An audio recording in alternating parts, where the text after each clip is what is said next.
Hello friends, once again I welcome you to English home by Chetan ચોટ YouTube channel. મિત્રો, આજે આપણે solve કરવાના છીએ સ્ટાન્ડર્ડ 12 ધોરણ 12નું જનરલ સ્ટ્રીમ એટલે કે કોમર્સ અને આર્ટ્સ માટેનું 22/8/2024નું પ્રશ્ન બેંકનું સોલ્યુશન. તો ચાલો સ્ટાર્ટ કરીએ. જે ખરેખર તમને ઇંગ્લિશ સબ્જેક્ટમાં વધારે માર્ક્સ લેવા માટે ખૂબ ઉપયોગી થઈ પડશે. તો આખું સોલ્યુશન જે કરાવું ધ્યાનથી સમજો, પ્રેક્ટિસ કરજો, જેથી નેક્સ્ટ એક્ઝામમાં તમે સારા માર્ક્સ કવર કરી શકો. સ્ટાર્ટ. તેમાં સૌપ્રથમ છે મિત્રો સેક્શન એ, અને સેક્શન એની અંદર આપણા ટેક્સ્ટબુકના પાઠના આધારે, લેસનના આધારે ટ્રુ એન્ડ ફોલ્સ હોય છે, જે ખૂબ ઇઝી હોય છે, એટલે તમે જાતે સેલ્ફ એને સોલ્વ કરી શકો છો. આપણે આગળ વધીએ છીએ નેક્સ્ટ ટોપિક તરફ. ત્યારબાદ છે મિત્રો find out and write the nearest meaning, એટલે કે સમાનાર્થી શબ્દ જે નજીકના હોય તે 2 માર્ક્સનું પૂછાય છે. ઓશમ, ઓશમ એટલે આપને ખબર છે, ઘણીવાર આપણે બોલીએ છીએ ઇટ્સ ઓશમ, અમેઝિંગ, અદ્ભુત એવું. રિગેન એટલે પ્રાપ્ત કરવું ફરીથી, તો રિકવર એટલે ફરીથી પ્રાપ્ત કરવું. યાન એટલે વૂલ, બરાબર, ઊન. કન્ડીમ, હવે કન્ડીમ એટલે કોઈ સિમ્પલ વસ્તુ છે મિત્રો, જ્યારે કોઈ વ્યક્તિ આપણે ક્રિટિસાઇઝ કરે, ટીકા કરે ત્યારે વપરાય. ત્યારબાદ છે કન્સીલ, કન્સીલ એટલે છુપાવવું, તો હાઇડ. એપ્રેસિએટ એટલે પ્રેઝ, પ્રશંસા કરવી. મિશેપ, મિશેપ એટલે અકસ્માત જેવું, તો એક્સિડન્ટ, બરાબર, મિશેપ. ઇક્ટશી એટલે ખુશી, હેપીનેસ. ત્યારબાદ છે એસ્પિરેશન, તો ડિઝાયર, બરાબર, ઈચ્છા. અને કાઉન્સેલ, સલાહ, એડવાઇસ. આ છે આપણા નિયરેસ્ટ મિનિંગ. નેક્સ્ટ આગળ વધીએ ફટાફટ. ત્યારબાદ છે મિત્રો most important topic, select the most appropriate response, જે આપણે લેંગ્વેજ ફંક્શનના આધારે હોય છે. ક્વેશ્ચન યુઝિંગ ગ્રામટિકલ ફંક્શન, એટલે કે લેંગ્વેજ ફંક્શનના આધારે આપણે સોલ્યુશન લાવવાનું છે. 4 MCQમાંથી રાઇટ કયો છે તે સિલેક્ટ કરવાનું છે, 2 માર્ક્સ. તમને જાણ કરી દઉં, આ દરેક લેંગ્વેજ ફંક્શનની અંદર પોતાનો કીવર્ડ હોય છે, મહત્ત્વનો એક શબ્દ, જેના આધારે આપણે આઈડેન્ટિફાઈ કરી શકીએ કે આ સેન્ટેન્સનું લેંગ્વેજ ફંક્શન કયું છે, બરાબર. જો તમારે વધારે પ્રેક્ટિસની જરૂર હોય તો જરૂરથી આપણી channel English home by Chetan Chovati YouTube channel, એના પ્લેલિસ્ટમાં જજો, અને ત્યાં દરેકે દરેક લેંગ્વેજ ફંક્શન મિત્રો મેં તમને કમ્પ્લીટલી બોર્ડ ઉપર સમજાવ્યા છે, ગુજરાતી ઇંગ્લિશ મિનિંગ સાથે, જેથી તમને વાતચીતમાં બોલવામાં પણ ખ્યાલ આવશે, એનો મિનિંગ સમજવામાં પણ ખ્યાલ આવશે, અને ઓબ્વિયસલી માર્ક્સ મેળવવામાં તો આપોઆપ તમને હેલ્પફુલ થશે. તો જરૂરથી એક વખત લેંગ્વેજ ફંક્શન પ્લેલિસ્ટમાંથી દરેકે દરેક લેંગ્વેજ ફંક્શનનું રિવિઝન કરજો, પ્રેક્ટિસ કરજો. ચાલો જોઈએ, સ્ટાર્ટ કરીએ. પહેલાં Raghu says where will you go after completing education. તમારું એજ્યુકેશન કમ્પ્લીટ કરીને તમે ક્યાં જશો? ભવિષ્યકાળ છે. Expressing alternative choice. મિત્રો, ઓલ્ટરનેટિવ ચોઇસમાં આઈધર ઓર અથવા નાઈધર નોર એવું હશે. તો પેલું એમાં નથી, બીજામાં પણ નથી, ત્રીજામાં જો I will go either Canada or USA, બરાબર. તો અહીંયા છે આપણને આઈધર ઓર. તો આઈધર ઓર જે છે તે આપણો right answer, alternative choice, either or. હું કાં તો કેનેડા જઈશ અથવા તો અમેરિકા જઈશ. Second, Swati, how is your new school? તમારી નવી સ્કૂલ કેવી છે? કમ્પેરિંગ એટલે સરખામણી કરો, પોઝિટિવ, કમ્પેરેટિવ અને સુપરલેટિવ ડિગ્રી.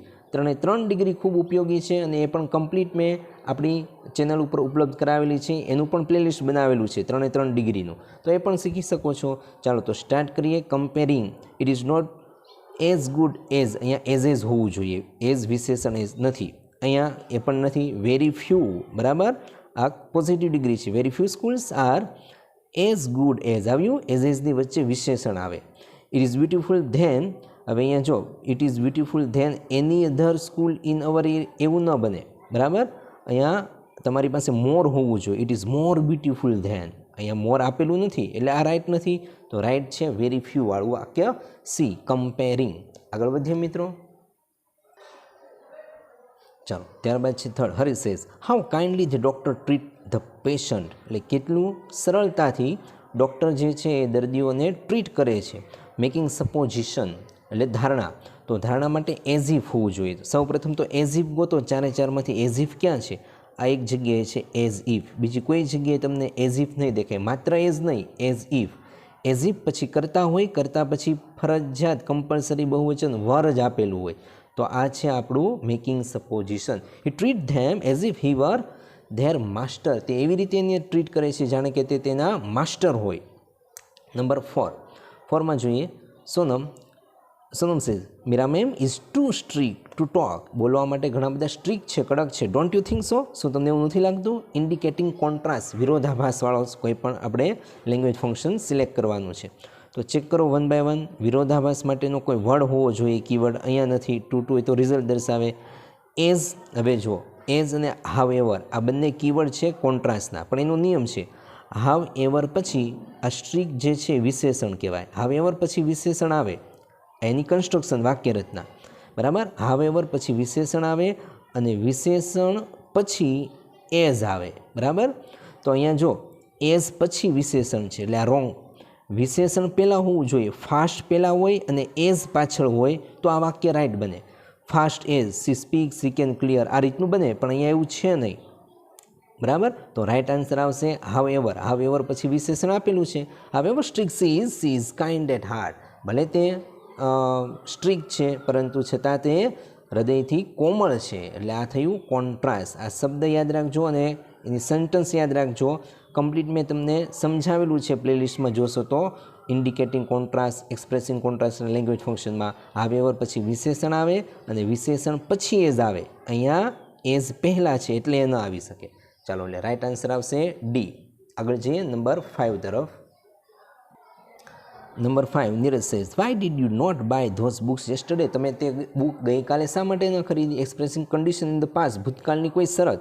તો કન્ડિશન માટે ઇફ હેડ હોવું જોઈએ. ભૂતકાળ હોય ને અને ભૂતકાળની કન્ડિશન હોય તો ઇફ હેડ. અહીંયા છે ઇફ હેડ, બરાબર. બાકીનામાં અનલેસ પણ આવે, પણ અનલેસ પછી જો હેડ નથી એટલે નહીં આવશે. અહીંયા તો ઇફ વાળું સેન્ટેન્સ જ નથી એ અને ડીમાં. તો રાઈટ આન્સર આવશે બી. આની વાક્ય રચના સમજી લો. ઇફ પછી કરતા પછી હેડ પછી V3, બરાબર. આ પૂર્ણ ભૂતકાળ. અહીંયા કરતા પછી modal auxiliaries plus have plus V3, could have bought. Meaning if you had reminded me, જો તમે મને યાદ અપાવ્યું હોત, I could have bought them, તો હું તે ખરીદી શક્યો હોત. કન્ડિશન ઇન ધ પાસ, બરાબર. એટલે યાદ રાખજો ઇફ પછી કરતા પછી હેડ પ્લસ V3 આવે. ઇફ હેડ હોય તો કન્ડિશન ઇન ધ પાસ દર્શાવે. ચાલો આગળ વધીએ.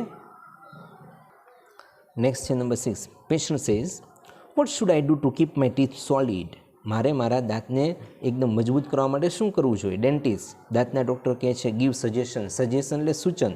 ધ્યાન રાખજો સજેશન માટેના 3 જ કીવર્ડ છે. એક હું તમને અહીંયા જણાવી દઉં. એક આવે શુડ, SHOULD. બીજું આવે શુડ પછી ought to, OUGHTTO. અને ત્રીજું આવે હેડ બેટર, હેડ બેટર. આ 3 પછી મિત્રો V1 આવે એટલે કે ક્રિયાપદનું મૂળરૂપ મુકાય. સજેશન માટેના 3 keyword should, ought to, had better. 3 પછી મૂળરૂપ આવે. ચેક કરો ફટાફટ.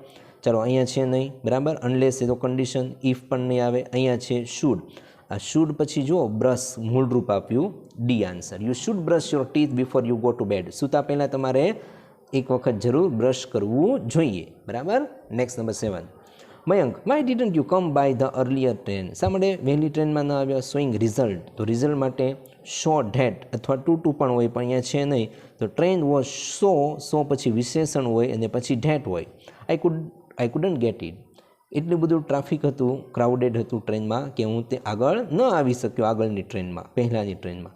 તો શો વિશેષણ ધેટ એ રિઝલ્ટ દર્શાવે. રાઈટ આન્સર આવશે એ. નેક્સ્ટ નંબર 8 તરફ જઈએ. ચાલો નંબર 8. પિલગ્રીમ એટલે યાત્રી કહે છે how is Palitana compare to the other historical city in the world. કેવી રીતે પાલિતાણાને વર્લ્ડ સાથે કમ્પેર કરવામાં આવે છે? કમ્પેરિઝિંગ થિંગ એટલે કમ્પેરિઝિંગ, પોઝિટિવ કમ્પેરેટિવ ને સુપરલેટિવ ડિગ્રી ઉપર જવાનું છે. યુ શુડ નહીં આવશે. અહીંયા કોઈ કમ્પેરિંગ છે નહીં. પાલિતાણા વોઝ બિલ્ટ ટુ અહીંયા પણ નથી. Palitana has more famous Jain temples than. અહીંયા રહ્યું આપણી આ કમ્પેરેટિવ ડિગ્રી છે. More famous Jain temples than, more than many other cities. બહુવચન મેની આવે એટલે. રાઈટ આન્સર આવશે સી, કમ્પેરિંગ. નેક્સ્ટ નંબર 9 ઉપર જઈએ છીએ. An agent please sign on this form. આ ફોર્મ પર સાઇન કરો. કસ્ટમર કહે છે ગિવિંગ સજેશન. ફરી પાછું સજેશન આવ્યું. મેં તમને અગાઉ જ કહ્યું કે જ્યારે મિત્રો સજેશન હોય ત્યારે 3 word should, ought to, had better પછી V1 મૂળરૂપ આવે, બરાબર. તો જોઈ લઈએ અહીંયા ફરી પાછું કયો વર્ડ આપણે આપેલો છે તે. તો નંબર 9 ઉપર જુઓ. ગિવિંગ સજેશન ક્યાં છે? Should, ought to, had better અહીંયા છે. પહેલામાં તો છે નહીં, બીજામાં પણ નથી. અહીંયા છે ought to, બરાબર. તો ought to પછી મૂળરૂપ અલાવ આપેલું છે. Right answer C, you ought to allow me to read out the terms and condition. ચાલો આગળ વધીએ. નંબર 10 તરફ જઈએ છીએ મિત્રો. લાસ્ટ એટલે કે છેલ્લું છે language function. Sneha said what should I do reduce my weight, મારે મારો વજન ઘટાડવા શું કરવું જોઈએ? ઓફરિંગ સજેશન, ફરી પાછું સજેશન આવ્યું, શુડ, ઓટ ટુ અને હેડ બેટર. તો આમાં જો યુ હેડ બેટર પછી મૂળરૂપ આપેલું જ છે, હેડ બેટર પછી ક્રિયાપદનું મૂળરૂપ, આ જ હશે આપણો રાઇટ આન્સર, બીજી કોઈ જગ્યાએ નહીં આપેલું હોય. Okay, you had better go for a walk every day, તમારે દરરોજ ચાલવું જોઈએ. તો આ રીતના છે આપણા લેંગ્વેજ ફંક્શન, ખૂબ મહત્ત્વના છે તમારા માટે, બોર્ડની એક્ઝામ માટે પણ, એટલે જરૂરથી પ્રેક્ટિસ કરજો. ચાલો આગળ વધીએ. જો મિત્રો તમને ખરેખર મારી મેથડ સમજાવવાની ગમતી હોય તો વિડીયો અત્યારે જ લાઇક કરી દો. તમને એમ લાગે તમારા ફ્રેન્ડને પણ ખૂબ ઉપયોગી થઈ પડશે, અત્યારે જ એમને શેર કરી દો. અને આપણી ચેનલ હજુ સબસ્ક્રાઈબ ન કરી હોય તો જરૂરથી સબસ્ક્રાઈબ કરો, તમને ખરેખર ખૂબ ઉપયોગી થાય એવા દરેક વિડીયોની નોટિફિકેશન મળતી રહેશે. ચાલો આગળ વધીએ છીએ થોડા. ત્યારબાદ છે મિત્રો સેક્શન બી, વિભાગ બી, જેમાં આપણને ખ્યાલ છે read the extra can answer the question, એટલે કે ટેક્સ્ટબુકના પાઠના આધારે આપણને પેરેગ્રાફ હોય છે અને ક્વેશ્ચન હોય સોલ્વ કરવાના. તમને ખ્યાલ છે જ, પણ છતાં ઘણા બધા સ્ટુડન્ટને તકલીફ પડે છે, એટલે આપણે સોલ્વ કરીએ છીએ જરા પેરેગ્રાફ પરથી question answer. How does the mind help us, એટલે કે માઇન્ડ આપણને કેવી રીતે હેલ્પ કરે છે? તો જો ફર્સ્ટ લાઇનમાં the mind is the rational logical part of, અહીંયા યુ છે ને ત્યાં અસ કરી દેવાનું આપણું, ટેટ હેલ્પ યુ છે ત્યાં અસ કરી દેવાનું, બરાબર, કર્મ વિભક્તિ. To make unemotional choice, to store, retrieve information in to order and calculate, અહીંયા સુધી, બરાબર. આ બનશે આપણો ફર્સ્ટ આન્સર. યુ છે ત્યાં અસ એટલે આપણું કરી દેવાનું, બરાબર, અહીંયા અસ છે એટલે. ચલો સેકન્ડ, ખાલી guess the examination communication between the mind and emotion. કયું એક્ઝામ્પલ છે માઇન્ડ અને ઇમોશન બંનેની વચ્ચેનું કોમ્યુનિકેશનનું? તો જુઓ, good example of the interaction between mind and emotions, અહીંયા તમારો આન્સર છુપાયો છે, ઇઝ એક્ઝામનર્સ, બરાબર. તો આ ખાલી જગ્યામાં તમારે મૂકી દેવાનું છે એક્ઝામનર્સ, પછી બેઠું વાક્ય, is the example of communication between the mind and emotion, full stop. 2માંથી 2 માર્ક આરામથી મળી જશે તમને. નેક્સ્ટ બીજા પેરેગ્રાફ તરફ જઈએ.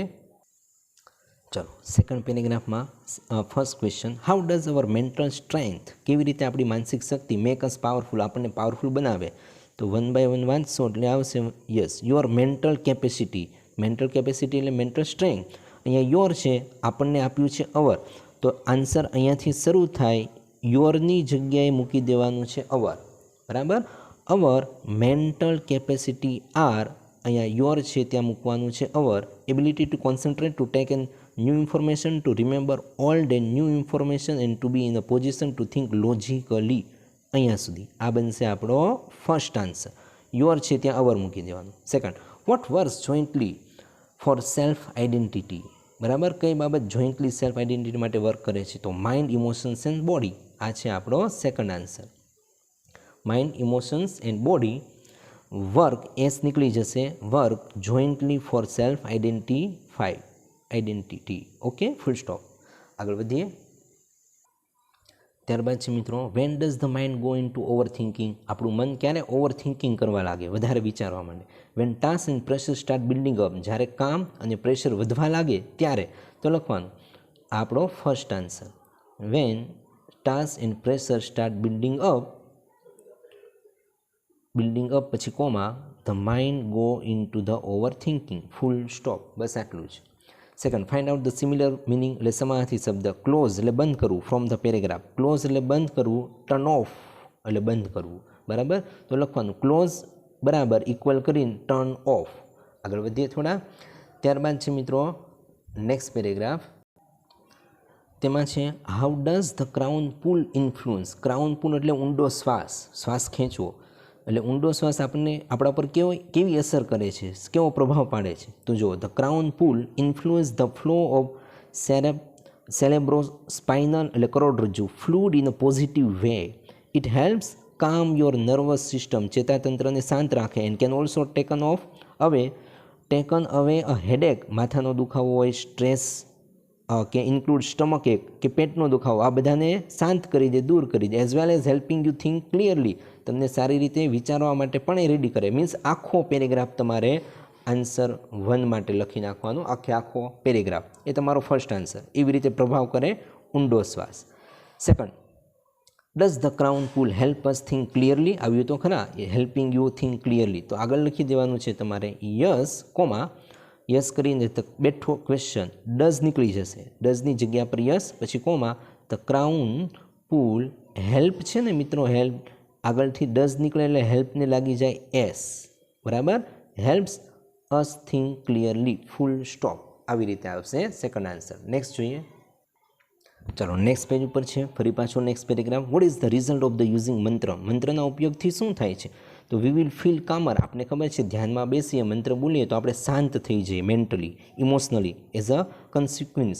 તો આપણો રાઇટ આન્સર આવશે અહીંયા યુ છે ત્યાં મૂકી દેવાનું આપણે. What is the result of મંત્ર તો લખવાનું વી, યુની જગ્યા પર કરતાં મૂકી દેવાનું વી, પછી બેઠું we will feel calmer mentally and emotionally as a consequence. બરાબર, આ આપણો first answer. Second, what does the relaxation tell one to do? Relaxation આપણને શું કરવાનું કહે છે? This relaxation tells us, you છે ત્યાં આપણે મૂકી દેવાનું અસ. આ આપણો બનશે સેકન્ડ આન્સર. અહીંયાથી રિલેક્સેશન, બરાબર, અહીંયાથી પકડજો. રિલેક્સેશન ટેલ્સ અસ, યુની જગ્યા પર અસ, ધેટ અહીંયા મૂકવાનું વી, અહીંયા કરતા છે એટલે વી, આ કર્મ હતું એટલે યસ અસ મૂક્યું. That we have just stopped our self from wasting valuable energy સુધી. બરાબર, આ આપણો સેકન્ડ આન્સર. ચાલો આગળ વધીએ થોડા. ચાલો નેક્સ્ટ છે મિત્રો, when do we feel confuse mentally? બરાબર, આપણે મેન્ટલી કન્ફ્યુઝ ક્યારે થઈએ છીએ? તો વન બાય વન વાંચીએ. When life become too hectic. બરાબર, આ છે આપણો first answer. When life becomes too hectic we can end up feeling and, અહીંયા મૂકી શકો તમે and, nothing seems easy and positive. બરાબર, આવી રીતે when life becomes too hectic and nothing seems easy and positive we feel confuse mentally. બરાબર, આવી રીતે છેલ્લે ક્વેશ્ચન એ આન્સર તરીકે આવી જશે. Okay, when life becomes too hectic and nothing seems easy to and positive we feel confuse mentally. ચાલો next, which thing show us the way out of the current problem? કઈ વસ્તુ આપને current પ્રોબ્લમમાંથી બહાર નીકળવા માટે શો કરે છે? તો જો yes, the technique of anticipating success. આ બીજો answer. The technique of anticipating success show us the way out of the current problem. Full stop આવશે આપણો સેકન્ડ આન્સર. આગળ જોઈએ. થોડું અંધારું થઈ ગયું એટલે તમને થોડું પ્રકાશમાં પ્રોબ્લેમ પડશે, પણ છતાં જોઈએ આપણે આગળ. ચાલો નેક્સ્ટ છે મિત્રો, when do V take unwise decision? જ્યારે આપણે ક્યારે અનવાઇઝ મીન્સ ડાહ્યા ન કહેવાય એવા ડિસિઝન ક્યારે લઈએ? When emotions have taken you over. જ્યારે લાગણીઓ આપણા ઉપર હાવી થઈ જાય. બરાબર, તો આ first answer. When emotions have taken you નહીં, અહીંયા થશે us. When emotions have taken us over it becomes nearly impossible to think clearly. બરાબર, અને લખી શકો at that time we take unwise decision. અથવા તો આ બે લાઈન આખી લખી નાખો. જો then it becomes very easy to make unwise decision too. કદાચ કોઈ આ બંને વાક્ય અહીંયા સુધીના આખા લખી નાખ્યા હોય તો પણ સાચા. When emotions have taken us over it becomes nearly impossible to think clearly then it becomes very easy to make unwise decision. અહીંયા સુધી આખું લખી નાખો તો પણ સાચું. બરાબર, ચાલો આગળ. What helps you think clearly? કઈ વસ્તુ તમને ક્લિયરલી થિંક કરવા માટે મદદ કરે છે? આ છે આપણો બીજો answer. The screen exercise helps us, યુની જગ્યાએ અસ, ટુ થિંક ક્લિયરલી. બરાબર, આગળ વધીએ સેજ. ત્યારબાદ છે paragraph, last paragraph. Why can't the fluid circulate properly? શા માટે પ્રોપરલી નથી સર્ક્યુલેટ થતું? તો ધીસ કેન રિઝલ્ટ બોન્સ. બરાબર, અહીંયા જુઓ. When the tense and upset don't breathe deeply enough this can result it bones in the skull become slightly stuck together so that fluid can not circulate properly. આવ્યો આપણો answer. તો તમારે આન્સરમાં લખવાનું છે, પહેલાં લખવાનું અહીંયા મૂકી દઉં. ચાલો અહીંયા મૂકવાનું પહેલાં વેન, WHEN, વેન, પછી બોન્સથી બેઠું. બરાબર, આ first answer. When bones in the skull becomes slightly stuck together so that the fluid cannot circulate properly. બરાબર, and last, what happens when we breathe? જ્યારે આપણે શ્વાસ લઈએ ત્યારે શું થાય છે? તો અહીંયા છે આપણો second answer. When we breathe, જ્યારે આપણે શ્વાસ લઈએ છીએ, there is a microscope movement of the cranial bones which in turn allows the cerebrospinal fluid to move freely through the spinal column and the skull. Full stop. અહીંયા સુધીનો આપણો second answer. Okay, ચાલો, આશા રાખું કે તમને clear ખ્યાલ આવ્યો હશે. જો કે અત્યારે ડાર્કનેસ થઈ ગયું છે એટલે ક્લિયરલી દેખાતું નથી. ચાલો મિત્રો, સ્ટાર્ટ રાખીએ છીએ આપણે. તમને વધારે સમજાય, ક્વેશ્ચન આન્સર પેરેગ્રાફ તમારા વધારે માર્ક્સ આવે એ માટે સ્ટાર્ટ રાખીએ છીએ આપણે. થોડી ઘણી વિઝિબિલિટી ઓછી હશે પણ તમને સમજાઈ જશે. સેક્શન સીની અંદર છે, ફરી પાછું એક પેરેગ્રાફ વાંચો અને ક્વેશ્ચન આન્સર સોલ્વ કરો. તો ફર્સ્ટ છે, what has the writer's mother love, એટલે કે લેખકના મમ્મી શું ચાહતા હતા. તો જો ફ્રોમ માય મધર્સ બુક, એટલે લેખકના મમ્મીની બુકમાંથી શું કહે છે, એના મમ્મીની book, I have love family, friends, nature, animal. બરાબર, તો આન્સર તમારે આ રીતે લખવાનો. વોટ હેઝ રાઇટર્સ મધર લવ, તો લખવાનું ધ રાઇટર્સ મધર, હેઝ પાછળ આવી જાય, અહીંયા મૂકી દેવાનો હેઝ, અને પછી લવડ. ઓકે, આવી રીતે આન્સર આવશે આપણો. સ્ટાર્ટ થશે ધ રાઇટર્સ મધર હેઝ પાછળ આવી ગયું, લવડ, અહીંયા લવથી બેઠું, family, friends, nature, animals, music and many other things, full stop. આવી રીતે આ ફર્સ્ટ આન્સર બનશે. Second, vote has the painful for the writer, એટલે કે રાઇટર માટે શું ખૂબ જ પીડાદાયી હતું, પેઇનફુલ હતું. તો જો it will be hard to say goodbye to those I love, હું જેને ચાહું છું એને ગુડ બાય કહેવું એ ખરેખર એના માટે હાર્ડ હતું, પેઇનફુલ હતું. તો લખવાનો answer to say goodbye, અહીંયાથી શરૂ કરી શકો. To say goodbye to those, અહીંયા એડ તમારે કરવું પડશે, to those whom, WHOM, whom, I એટલે કોણ, બરાબર. What was the painful for the writer, તો રાઇટર માટે. To say goodbye to those whom the writer, આઈની જગ્યા પર લખવાનું ધ રાઇટર લવ, બસ આટલું જ. આગળ મૂકવું હોય તો કદાચ તમે મૂક્યું હોય તો વાંધો નહીં, love and to the beauty in the world, પણ અહીંયા સુધી જ આવે, લવ સુધી. ફરી પાછું, vote was the painful for the writer, તો લખવાનું two say goodbye to those whom the writer love was painful for the writer, full stop. એટલે જેને ચાહતા હોઈએ અને વિદાય એનાથી છૂટું પડવું એ એમના માટે પેઇનફુલ હતું. ઓકે, નેક્સ્ટ આગળ વધીએ છીએ. ચાલો, નેક્સ્ટ પેરેગ્રાફ આપેલો છે આપણને અને આ question, why was the king very angry, શા માટે રાજા ખૂબ ગુસ્સે હતા. તો જો the king had a very beautiful daughter, રાજાને ખૂબ સુંદર દીકરી હતી એક. One day he found that, એક દિવસ તેને જોયું કે she had fallen in love with a poor soldier in his army, તેના લશ્કરના એક ગરીબ સોલ્જર સાથે તે પ્રેમમાં પડી. The king was very angry, તેના કારણે તે ખૂબ ગુસ્સે હતા. બરાબર, તો Y was the king very angry, તો લખવાનું ધ કિંગ, પછી વોઝ પાછળ જાય, અહીંયા મૂકી દેવાનું વોઝ કરતાં પછી helping word. The king was very angry because, BECAUSE, because, હવે અહીંયા તમારે મૂકવાનું સી હેડ ફોલન, સી એટલે કોણ, તો લખવાનું તમારે because the king's daughter, because the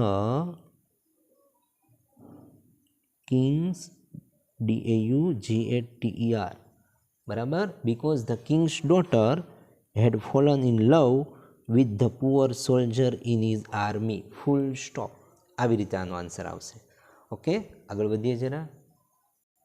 ત્યારબાદ છે વોટ ડીડ ધ પ્રિન્સેસ નો, એટલે કે રાજકુમારી શું જાણતી હતી. તો જો ધ પ્રિન્સેસ ન્યૂ, ડીડ નીકળે એટલે નોનું ભૂતકાળ ન્યૂ થઈ જાય. આ આપણો second answer. The princess knew which door conceal, એટલે છુપાવવું, ધ ટાઈગર, કયા ડોરમાં ટાઈગરને છુપાવ્યો છે. And which one conceal the beautiful girl, અને કયા ડોરમાં બ્યુટીફુલ ગર્લ છુપાવી છે, આ એ જાણતી હતી. Vote did the princess new, તો લખવાનું ધ પ્રિન્સેસ ન્યૂ, બેઠું, આપેલી લાઈન અહીંયા સુધી. ઓકે, આગળ વધીએ. ત્યારબાદ છે મિત્રો, vote did the writer's mother accept, એટલે કે રાઇટરના મમ્મી, લેખકના મમ્મીએ શું એક્સેપ્ટ કર્યું. તો અહીંયા જુઓ, I was aware that while my mother has accepted her death, એટલે આન્સર આવી રીતે બનશે the writer's mother accepted her death, full stop. બરાબર, આ આપણો ફર્સ્ટ આન્સર. અહીંયાથી શરૂ કરવાનું, the writer's mother accepted her death. બરાબર. Second, what did the writer's mother want to talk, રાઇટરના મમ્મી એ વોન્ટ ટુ ટોક, શું બોલવા માંગતા હતા, શું કહેવા માંગતા હતા, કઈ બાબત વિશે વાત કરવા માંગતા હતા. તો જુઓ, my mother wanted to talk about her life, તો આન્સર આવી રીતે શરૂ થાય, ધ રાઇટર્સ મધર, પછી બેઠું, માય મધરની જગ્યાએ the writer's mother wanted to talk about her life, full stop. આ આપણો સેકન્ડ આન્સર. ઓકે, આશા રાખું કે તમને ક્લિયર ખ્યાલ આવતો હશે કેવી રીતે આન્સર આવે તે. ત્યારબાદ મિત્રો આ જે પેરેગ્રાફ છે તેના ક્વેશ્ચન નેક્સ્ટ પેજ ઉપર છે. આ પેરેગ્રાફ જોઈ લેજો. ચાલો પેરેગ્રાફના ક્વેશ્ચન જોઈએ નેક્સ્ટ પેજ ઉપર. જો question, what did her mother sister and see take. What did her mother sister, તેમના મમ્મીના સિસ્ટરે અને તેણે શું લીધું, ભૂતકાળ છે. તો ફરી પાછું મારે તમને આગળના પેજ પર લઈ જવું પડશે. જો અહીંયા આપ્યું છે my sister and I took dancing lesson. તો માય સિસ્ટર છે ત્યાં લખવાનું હર મધર સિસ્ટર, બરાબર. ક્વેશ્ચનમાંથી માય છે ત્યાં લખવાનું her mother's sister and I છે ત્યાં મૂકવાનું she took dancing lessons, full stop. આ પ્રશ્નમાં આપેલું છે her mother sisters and she took dancing lesson, આટલું જ ઉમેરવાનું છે. Okay, next question. જો બીજો પ્રશ્ન છે, રાઇટર્સ મધર ડીડન્ટ ફરગેટ. રાઇટરના મમ્મી ન ભૂલ્યા ડેશ ડેશ એન્ડ ડેશ. તો ફર્સ્ટ લાઇનમાં જ આપેલું છે આ વાક્ય, અહીંયાથી સ્ટાર્ટ કરવાનું. રાઇટર્સ મધર ડીડન્ટ ફરગેટ શું, તો તમને શો કરું આગળના પેજ પર. જે ડેશ હતો બ્લેન્ક એમાં આવશે ઓલ ધ હોપ્સ. કેમ ખબર પડે, I haven't forget what it's like to be young. આ ફરગેટવાળું છે એટલે આવશે પેલી બ્લેન્કમાં ઓલ ધ હોપ્સ, બીજી બ્લેન્કમાં એન્ઝાયટી એન્ડ ત્રીજી બ્લેન્કમાં આવશે ધ સેન્સેશન, બરાબર. સેન્સેશન એટલે સંવેદના. આ ત્રણ વસ્તુ મૂકી દેવાની છે એટલે તમારો first answer, second answer clear. આગળ વધીએ. ત્યારબાદ છે પેરેગ્રાફ અને પ્રશ્ન, Y did the writer schools and work start suffering. શા માટે લેખકની શાળા અને તેનું વર્ક એ સફરિંગ એને પીડાદાયક લાગવા લાગ્યું. તો અહીંયા છે schools and work start to suffer because of my inferiority complex. લઘુતા ગ્રંથિ પોતે સેવતા હતા એ માટે. તો આન્સર સીધો લખવાનો, the writers schools and work start suffering, પછી મૂકી દેવાનું બિકોઝ ઓફ માય છે ત્યાં મૂકી દેવાનું his, because of his inferiority complex, પોતાની લઘુતા ગ્રંથિને કારણે તેને સફરિંગ લાગવા લાગ્યું. Second, what did the writer feel, એટલે કે લેખક શું ફીલ કરતા હતા, બરાબર. તો અહીંયા છે જો felt like a real loser. તો લખવાનું the writer felt like real loser, full stop આવશે એનો આન્સર. અને લાસ્ટ પેરેગ્રાફ જોઈ લઈએ. ચાલો લાસ્ટ જોઈ લઈએ. Why did the writers want his parents to be with him. શા માટે રાઇટર એટલે કે લેખક તેમના પેરેન્ટ્સને પોતાની સાથે રાખવા માંગતા હતા. તો ફર્સ્ટ લાઇનમાં છે આઈ છે ને મિત્રો, આઈ ત્યાં તમારે મૂકી દેવાનું છે, જરા આ બાજુ શો થશે. આઈ છે ત્યાં મૂકવાનું તમારે the writer. The writer need છે એને લાગી જશે ઈડે, નીડેડ ભૂતકાળ. The writer needed you both છે એની જગ્યાએ મૂકી દેવાનું હિઝ પેરેન્ટ્સ. ફરીથી the writer needed his parents, પછી બેઠું ટુ બી વિથ હિમ, મી છે ત્યાં મૂકવાનું him, and understand him about his decision, બરાબર. અહીંયા દેખાય એટલે decisions regarding what's wrong and what's right. શું સાચું છે અને શું ખોટું છે જાણવા માટે એના પેરેન્ટ્સની જરૂર હતી. ફર્સ્ટ બે લાઇનની અંદર આવા ફેરફારો સાથે એનો આન્સર બનશે. એન્ડ લાસ્ટ વન લઈ લઈએ મિત્રો. ડાર્કનેસ થઈ ગઈ છે, અંધારું બરોબર દેખાતું નથી પણ છતાં લઈ લઈએ. Vote did the writer learn to gate and run. Writer શું શીખ્યા, હાઉ ડીડ કેવી રીતે શીખ્યા ઊભા થવું અને ચાલવા માંડવું ફરી પાછું, ડિપ્રેશનમાં હતા એ માટે.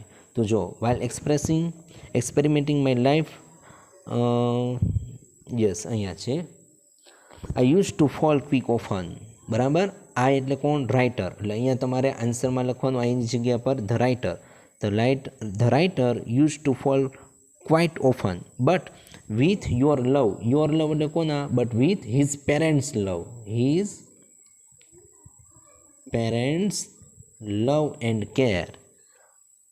આઈની જગ્યા પર the writer learn to get up and run, full stop.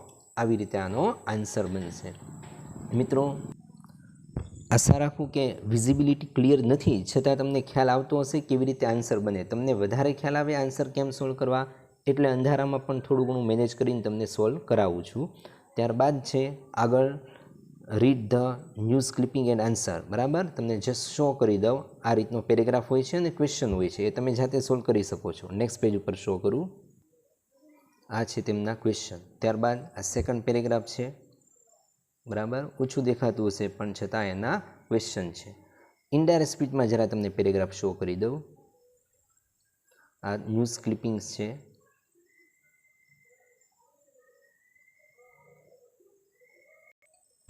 જો આ section D indirect speech, render the following dialogue into indirect speech. બરાબર, આ પેરેગ્રાફ છે અને એને સોલ્વ કેમ થાય, એક પેરેગ્રાફ સોલ્વ કરીને તમને શો કરું. બાકી બધા જ ઇનડાયરેક્ટ સ્પીચના પેરેગ્રાફ કેવી રીતે ક્લિયરલી સોલ્વ થાય એ આપણી ચેનલ ઉપર પ્લેલિસ્ટમાં તમે જોશો ઇનડાયરેક્ટ સ્પીચ, તો ત્યાં તમને દરેક સોલ્યુશન મળી રહેશે રૂલ્સ એન્ડ રેગ્યુલેશન સહિત. બરાબર, અત્યારે આપણે એક પેરેગ્રાફ થોડીક ડાર્કનેસ છે છતાં સોલ્વ કરવાની કોશિશ કરાવું તમને હું. ચાલો જો. What a pleasant day it is said Rohan. રોહને કહ્યું કે કેટલો સરસ મજાનો આનંદદાયી દિવસ છે. હવે આ સેન્ટેન્સમાં રોહન બોલનાર છે અને ત્યાર પછી પૂર્વી જે છે સાંભળનાર છે. તો પહેલાં સૌપ્રથમ લખવાનું બોલનાર રોહન. રોહન. હવે આ ઉદ્ગાર વાક્ય છે અને ઉદ્ગારમાં એની પાસે જે છે પ્લેઝન્ટ એટલે આનંદદાયી એવો ભાવાર્થ છે. તો રોહન એક્સક્લેમ્ડ ટુ પૂર્વી. કેવા ભાવાર્થથી? With praise. Rohan exclaim to Purvi with praise that. વાક્ય ધેટ વડે જોડાઈ જાય. હવે અહીંયા જો ઇટ ઇઝ બરાબર કરતા છે, ઇટ અને ક્રિયાપદ છે ઇઝ, તો વાક્ય આવી રીતે બનશે ઇટ વોઝ. ધ્યાન રાખજો, ઇઝનું ભૂતકાળ વોઝ થઈ જાય. ઇટ વોઝ, ઉદ્ગાર ચિહ્ન નીકળી જાય, વોટ નીકળી જાય અને ત્યાં મુકાશે very. It was a very pleasant day. બરાબર, વોટ અને એ આગળ આવી ગયું, ઇટ વોઝ અ વેરી, પછી બેઠું પ્લેઝન્ટ ડે, ફૂલ સ્ટોપ. આવી રીતે ફર્સ્ટ સેન્ટેન્સનો આન્સર બને. ત્યારબાદ સેકન્ડ, પૂર્વી શું કહે છે? પૂર્વીએ લેટ્સ ગો ફોર રિફ્રેશમેન્ટ. ચાલો નાસ્તો કરવા માટે જઈએ. તો અહીંયા લખવાનું છે પૂર્વી બોલનાર છે. લેટ્સ, હવે અહીંયા એક્સક્લેમ છે તો અહીંયા લેટવાળું વાક્ય સજેસ્ટ કરે. તો પૂર્વી SUGGESTED, પૂર્વી સજેસ્ટેડ ટુ રોહન, રોહનને કહ્યું. ધેટ, વાક્ય ધેટ વડે જોડાય. લેટ્સ છે મિત્રો, તો લેટ્સ દૂર થાય અને તેની જગ્યાએ મૂકી દેવાય ધે શુડ. લેટ્સનું થઈ જશે ધે શુડ, પછી બેઠું ગો ફોર રિફ્રેશમેન્ટ. બેઠું વાક્ય. ફરીથી Purvi suggested to Rohan that they should, લેટ્સનું થઈ જશે they should go for refreshment, full stop. ત્રીજું સેન્ટેન્સ જોઈ લઈએ.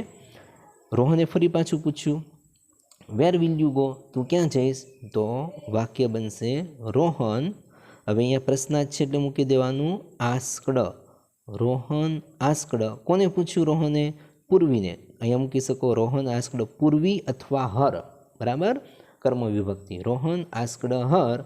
WH ક્વેશ્ચન છે વેર, તો WHનું WH જ રહે, અહીંયા ધેટ ન મુકાય. વેર, હવે વિલ છે અને અહીંયા કરતા વી છે, તો કરતા વી આગળ આવશે, વિલ પાછળ જશે, વીનું થઈ જશે ધે, બહુવચન થાય. આઈ હોય તો એક વચન રહે. બરાબર, બોલનાર રોહન એટલે હી, પણ આઈનું બહુવચન વી કર્યું તો હિસી ઇટનું બહુવચન ધે થાય, એટલે અહીંયા થઈ જશે ધે, વિલ પાછળ જાય એટલે વિલનું થઈ જાય વુડ અને ગોનું ગો જ રહે. બરાબર, વુડ થઈ ગયું એટલે ગોનું વેન્ટ ન થાય. Rohan asked her where they would go, full stop. પ્રશ્નાચિહ્ન નીકળી જાય અને ફૂલ સ્ટોપ મુકાય. અને છેલ્લું સેન્ટેન્સ છે મિત્રો અર્બન ચોક. ટૂંકમાં આપ્યો જવાબ અર્બન ચોક, સેડ પૂર્વી. તો આપણે આન્સર લખવાનો આ રીતે. બરાબર, આન્સર આ રીતે આવશે. પૂર્વી રિપ્લાઇડ ધેટ. પૂર્વીએ જવાબ આપ્યો કે જ્યારે ટૂંકમાં જવાબ હોય ત્યારે આગળથી ઉપરનો ક્વેશ્ચન ફરી પાછો નીચે તમારે લાવવાનો અને પછી આખો કમ્પ્લીટ આન્સર આપવાનો. પૂર્વી રિપ્લાઇડ ધેટ ધે વુડ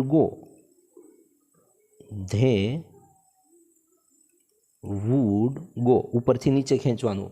બરાબર, ધે વુડ ગો, પછી બેઠું લખવાનું urban chowk. They would go to urban chowk, બેઠું, ફૂલ સ્ટોપ. આવી રીતે મિત્રો આ ઇનડાયરેક્ટ સ્પીચ જે છે તમારું એનું સોલ્યુશન થાય. બરાબર, જો કે તમને આગળના સેન્ટેન્સ આગળના જે આ પેરેગ્રાફ છે સોલ્વ કરાવવું, પણ અત્યારે ડાર્કનેસ વધારે થઈ ગઈ છે એટલે કમ્પ્લીટ તમને ખ્યાલ નહીં આવે, પણ છતાં આઈ હોપ આશા રાખું કે તમને ખ્યાલ આવ્યો હશે. અને ઇનડાયરેક્ટ સ્પીચ કમ્પ્લીટ આપણી ચેનલ ઉપર પ્લેલિસ્ટમાં જોશો તો દરેક રૂલ્સ એન્ડ રેગ્યુલેશન સાથે મેં સમજાવેલા છે, એટલે ત્યાંથી તમે પ્રેક્ટિસ કરશો તો આપોઆપ તમને બધા ઇનડાયરેક્ટ સ્પીચ સોલ્વ કરતાં આવડી જશે જાતે. આશા રાખું કે તમને ક્લિયર ખ્યાલ આવ્યો હશે. જરૂરથી મિત્રો વિડીયો લાઇક કરી દેજો, જો ગમતું હોય તો ફ્રેન્ડ સર્કલમાં શેર કરજો, જેથી એમને પણ શીખવા મળે. અને વિડીયોને ખાસ આપણી ચેનલને સાથે સાથે સબસ્ક્રાઈબ કરી લેજો. ત્યારબાદ આગળ શું છે તમને જરા પેરેગ્રાફ શો કરી દઉં. આ નેક્સ્ટ પેજ ઉપરના મિત્રો પેરેગ્રાફ છે, જાતે તમે સેલ્ફ પ્રેક્ટિસ કરી શકો તે માટે શો કરું છું, બરાબર. અને ત્યારબાદ છે સેક્શન ઈ, એપ્લિકેશન રાઇટિંગ અથવા સ્પીચ રાઇટિંગ. આ ક્વેશ્ચન છે, બરાબર. તમને ખ્યાલ આવે કેવા પ્રશ્ન પૂછાણા છે 5 માર્ક્સમાં. ચાલો, बेस्ट ऑफ लक, मिलते हैं एक छोटे से ब्रेक के बाद.